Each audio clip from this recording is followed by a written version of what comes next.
Ada 3 cara beriklan di YouTube gue. Bagi teman-teman yang ingin mempromosikan bisnis atau usahanya, silahkan hubungi kontak gue yang ada di kolom deskripsi. Terima kasih.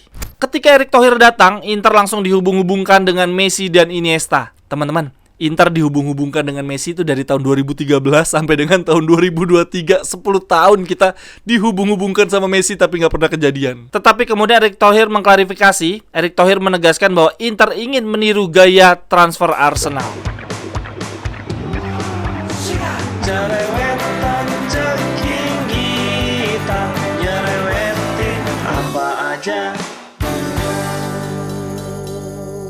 Teman-teman, yang sedang kalian saksikan saat ini adalah Cerewetin Inter. Apa kabar teman-teman semua? Hari ini gue pingin lanjutin cerewetin momen-momen menarik di Banter Era bagian yang ketiga. Sebelumnya udah pernah ada 2 episode tentang Banter Era. Episode yang pertama tentang Banter Era di tahun 2011. Lalu dilanjutkan episode berikutnya tentang Banter Era di tahun 2012. Nah, di Cerewetin Inter hari ini adalah momen-momen menarik Banter Era di tahun 2013. Momen menarik yang pertama terjadi di Januari 2013. Wah, ini ada serangkaian kejadian unik teman-teman. Yang pertama yaitu Inter membeli penyerang Lazio berusia 35 tahun, Tommaso Rocchi, untuk kedalaman skuad katanya. Padahal di Lazio sendiri, Rocchi saat itu sudah tidak mencetak gol selama 1 tahun dan bahkan sudah tidak banyak bermain. Oleh karenanya, suatu hari di sebuah pertandingan, para fans protes. Mereka membawa spanduk ke stadion bertuliskan kalimat untuk Moratti. Tulisannya seperti ini: "Kamu rekrut saja kakeknya sekalian." Anjir, kan saat itu si Rocchi udah tua ya. Jadi para fans nyindir Moratti, kenapa nggak lu rekrut sekalian aja tuh kakeknya si Rocchi. Lalu momen menarik lainnya masih di bulan Januari, Inter merekrut Lord Sciolotto dan Kusma. Selain merekrut mereka berdua, selama di bulan Januari 2013, Sporting Director kita Marco Branca menghabiskan waktu 29 hari untuk mengejar Paulinho. Dan bahkan secara rutin Marco Branca traktir makan malam keluarga besarnya Paulinho. Tetapi ujung-ujungnya Paulinho menolak Inter 2 hari sebelum deadline bursa transfer. Akhirnya di 2 hari terakhir menjelang penutupan bursa transfer, Marco Branca kebingungan. Dia meluncur ke Kroasia dan membeli Kovacic. Masih di Januari 2013, Inter saat itu wajib menjual salah satu antara Alvarez dan Coutinho demi Paulinho. Seperti yang teman-teman ketahui, Coutinho akhirnya dijual ke Liverpool dengan biaya 12 juta. Tetapi 5 tahun kemudian Liverpool berhasil menjual Coutinho ke Barca dengan nilai 160 juta. Aduh, jauh banget. Dari transaksi penjualan ke Barca, Inter mendapatkan uang 2,6 juta. Alah, dikit banget itu. Parah, emang Marco Branca dulu tuh parah banget. Kejadian unik lainnya teman-teman, di Januari 2013, Sneijder mencoba negosiasi dengan Inter. Dia ingin bertahan di Inter, tidak mau dijual. Lalu demi merayu manajemen, Sneijder ngajak makan malam manajemen ya, supaya negosiasinya berjalan dengan mulus, dengan damai.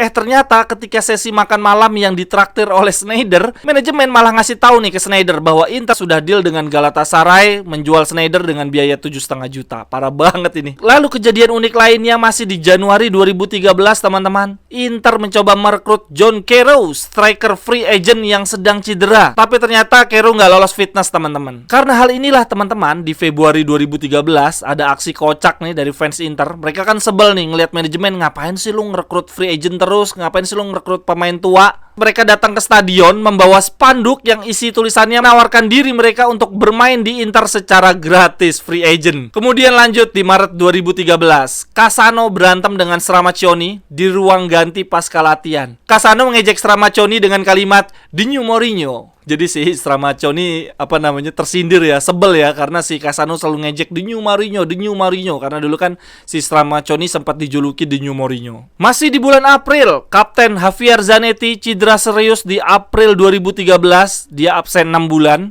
Di usianya yang sudah sangat tua saat itu, para fans menganggap bahwa ini adalah akhir karir dari Javier Zanetti. Tetapi yang paling menyebalkan adalah di musim tersebut pemain kita cedera sebanyak 47 kali. Dan nyebelinnya, kepala staf medis Inter, Dr. Combi, tidak juga dipecat. Lalu di Mei 2013 teman-teman, momen Banter Era yang sangat amat unik, khasnya Moratti nih teman-teman. Manajemen Inter mengumumkan bahwa status Stramaccioni aman. Dia tidak akan dipecat. Tetapi beberapa hari kemudian Stramaccioni akhirnya dipecat setelah Inter turun ke peringkat 9, menelan 16 kekalahan dan selisih golnya -2. Aduh, parah banget Banter Era.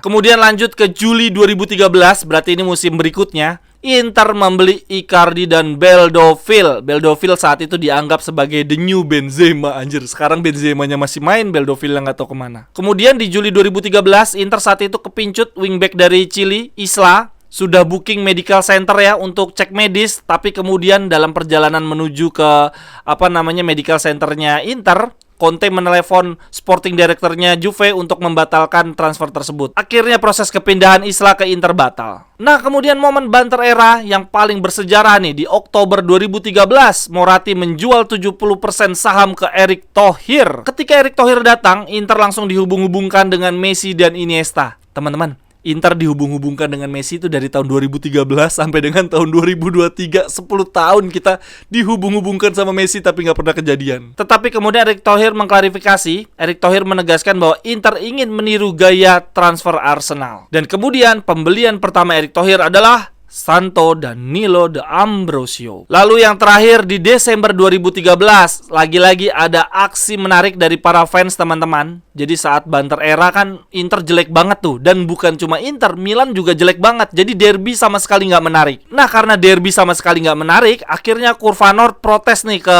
Asosiasi Sepak Bola Italia ya, FIGC, untuk meniadakan derby. Cara protesnya Curva Nord sangat unik nih. Mereka datang ke stadion nonton derby tapi menghadap ke belakang. Jadi mereka membelakangi lapangan nih, datang ke stadion tapi nggak nonton pertandingannya. Nah, aksi Curva Nord ini akhirnya berujung sanksi ya oleh FIGC. Mereka dihukum tidak boleh datang ke stadion. Tapi gokil ya teman-teman, aksi Curva Nord tersebut ternyata mengundang simpati dari Ultras Milan. Jadi setelah Curva Nord kena sanksi, besoknya giliran Ultras Milan dan Galliani yang melakukan aksi serupa. Sekian dulu untuk cerewetin Inter hari ini teman-teman. Silahkan pendapat teman-teman tuliskan di kolom komentar. Apa yang teman-teman ingat di momen banter era di tahun 2013. Sampai ketemu di cerewetan berikutnya. Bye-bye, thank you. Cerewetan ceking kita, nyerewetin apa aja.